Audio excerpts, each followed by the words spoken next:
Welcome back to the Sports News. I'm Justin Riley, filling in for Rich Reynolds for just a second here.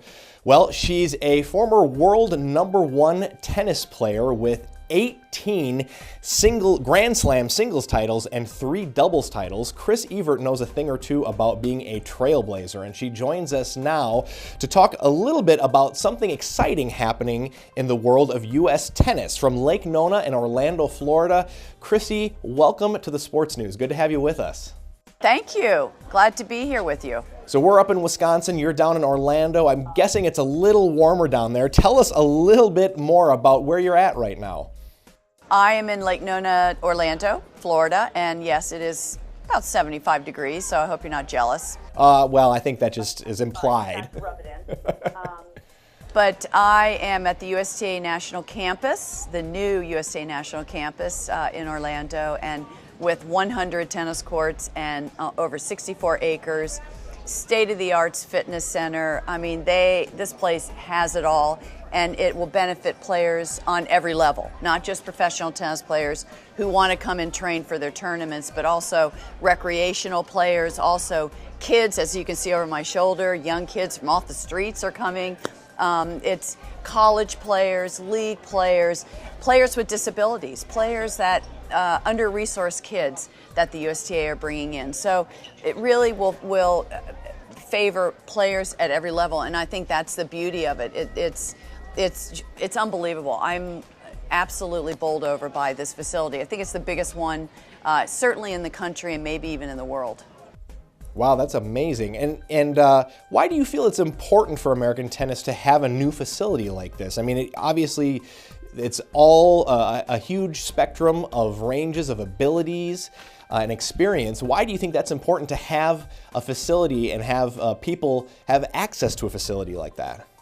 Well, I think it's nice to bring all the resources in America to this one spot. First of all, to Orlando, and also I think it really promotes grassroots tennis. I mean, it all starts with the kids. And as you can see in the background, it all starts with the kids. And I think the reason we've lost a lot of kids to other sports, especially team sports, is at the rate of success, they're not feeling good about themselves and they're not feeling successful at a young age because they don't have the ability to play on a big court with big rackets. And I think the USTA is trying to make it fun for the kids, cutting back to a smaller court and using smaller rackets, using bigger tennis balls, and really making it fun so that the kids enjoy it. And I think if you can do that and catch the attention of young kids, I think as they go along in their years, they're going to play high school tennis, they're going to play junior tennis, they might play college tennis, they might want to turn pro, who knows. But I think that's the beauty of this place, is just to try to target that one specific area also.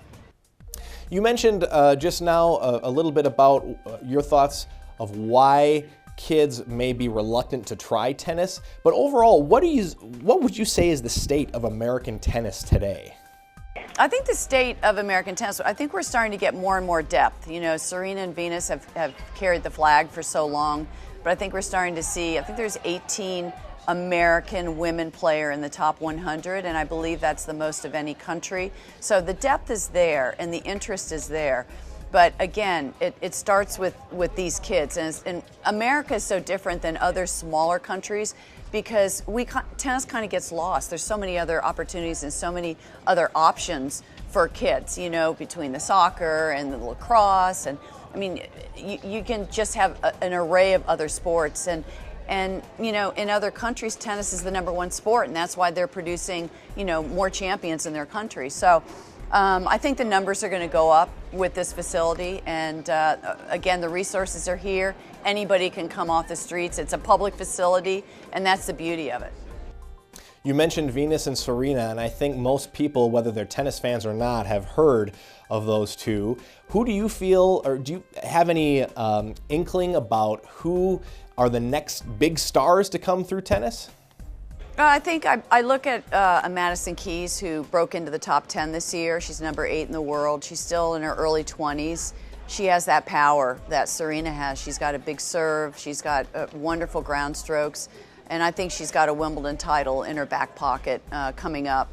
And so I would probably put my hopes on her more than anybody else right now.